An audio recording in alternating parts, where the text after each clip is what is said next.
Hi guys, hope you guys are doing great. Nurse Julie here. So today we are going to learn about hepatitis B. Hepatitis B, we are going to look at the definition of hepatitis B, the cause, how it is spread, the signs and symptoms, then prevention, and also some few complications. Yeah, so hepatitis B is a liver infection caused by the hepatitis B virus, and it can be acquired or it can spread through mother to child. For example, if a mother is expecting a child and they have the infection, it's easy for the mother to pass on the infection onto the child. Then the other thing, hepatitis B can be acquired through unprotected sexual intercourse with an infected person. If you have coitus or sex with someone who is infected with hepatitis B virus, you can easily acquire it as well. If at all you're not doing or you're not having protected sex, you can definitely have the infection or the virus, which would later cause the infection. Then the other thing is it can be acquired through body contact, like contact with body fluids. It can be contact with blood, semen, vaginal fluid, sweat, all those things. Then the other thing, through sharing sharps. For example, needles. For example, people who usually do abuse drugs, the injectables, you find that sometimes they do share the needles. So it puts you at risk of acquiring or spreading the hepatitis B virus. Yeah. Then body fluids, where we find this virus, we can find the hepatitis B virus in blood, in vaginal fluids, seminal fluids, and sweat. Yeah. Then the signs and symptoms, it's known that everyone is going to have signs and symptoms. Some people may be asymptomatic. They will totally be feeling nothing. Yeah, though some can really have the signs and symptoms. The first sign, we have jaundice. Jaundice, this is the yellowing of the skin, and also the conjunctiva. The conjunctiva, it's that white thing in our eyes, that white part of the eye. It's the conjunctiva. Usually it becomes yellowish since now the liver is inflamed, it is infected, and some of its functions are not being carried out. Like it can't carry out all its functions. So we shall end up having that jaundice or the yellowing of the skin and the eyes. Then the other thing, we can have abdominal pain. We can have fever. We can have nausea. Nausea is just a feeling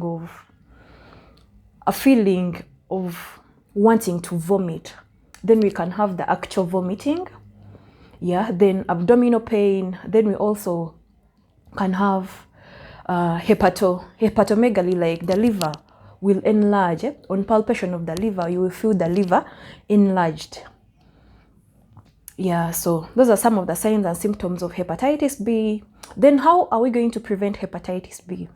We can prevent hepatitis B, number one, through vaccination. Through vaccination, like there is the hepatitis B vaccine, it's given and it provides 100% protection to each individual who takes it. Yeah. Then the other thing is regular screening. Regular screening, you need to screen for this. I know most people, when they meet partners, the partners to be in their lives, they usually test for only HIV, but it's really important to screen for hepatitis B as well, because sometimes this infection can be chronic.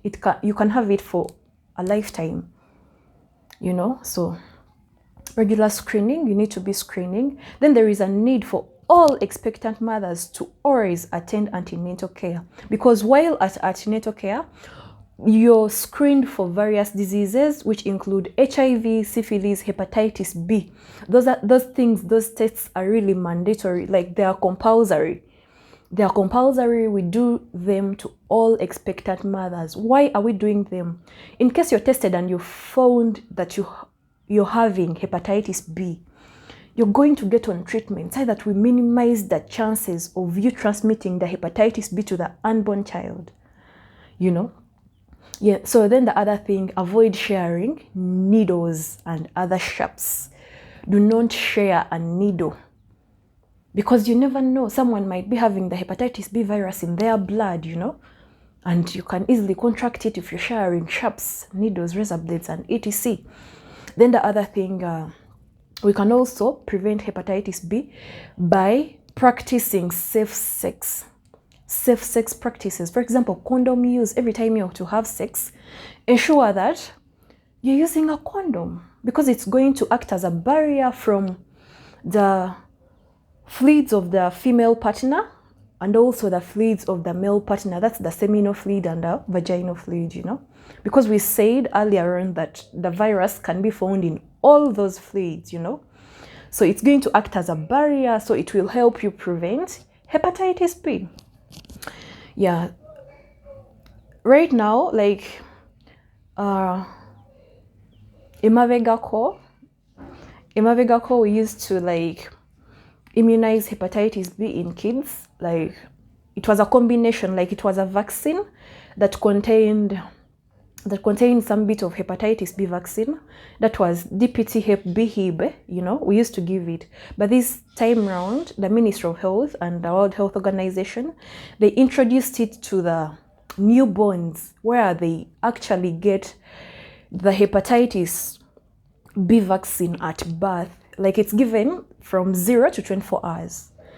Like we believe after the 24 hours, the child has now been exposed, you know. Day, they have now been exposed. People have come to see the child, the mother and the child in the hospital or at home. So now they have, like the child is kind of exposed right now, because we do not know, some people have the virus and they're asymptomatic, you know. So we do not give. So always ensure that when you do give birth, you follow up, you talk to the nurses, you know. You talk to the nurses, you take to your care providers and ask, you know. Sometimes people can be busy and, you know, and your child misses a chance of getting the hepatitis B between 0 to 24 hours. So, yeah, ensure that when your child is born, they get that protection. It will really help, you know. Then the complications, some of the complications that can arise from one having hepatitis B infection, we have liver cirrhosis. Liver cirrhosis, this is just scarring of the liver. The liver gets scarred.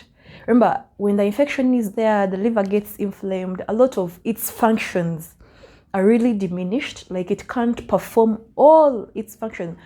The liver has lots of functions like detoxification, storage of glucose. Like there are over 20 functions of the liver. So they all get impaired because now the liver can, because of the infection, the liver can get scarred and, you know, it can't now perform. All the cells are dead, you know, they are affected, they are scarred, all those things. Then we can have liver failure. The liver can fail. Then we can also have, liver cancer. So that's why you need to take the prevention serious. Vaccination is key. Vaccination is key. I don't know how I can emphasize this enough, but vaccination is key. They do vaccinate adults as well. They can vaccinate. Me, where I work, they do vaccinate. So people, show up for yourselves. Yeah, that's all I wanted to share today in this video. Yeah, thanks for watching. If you haven't subscribed, make sure you do subscribe right now and ensure that you share this information with a friend, with your family. You know, let's keep healthy together. Yeah, if you haven't subscribed, kindly do, and also hit the notification bell so that when I've uploaded a video, you're notified and you can come and watch it and learn something new, you know. We need to show up for ourselves. Yeah, thanks for watching. Bye. Let's meet in the next one.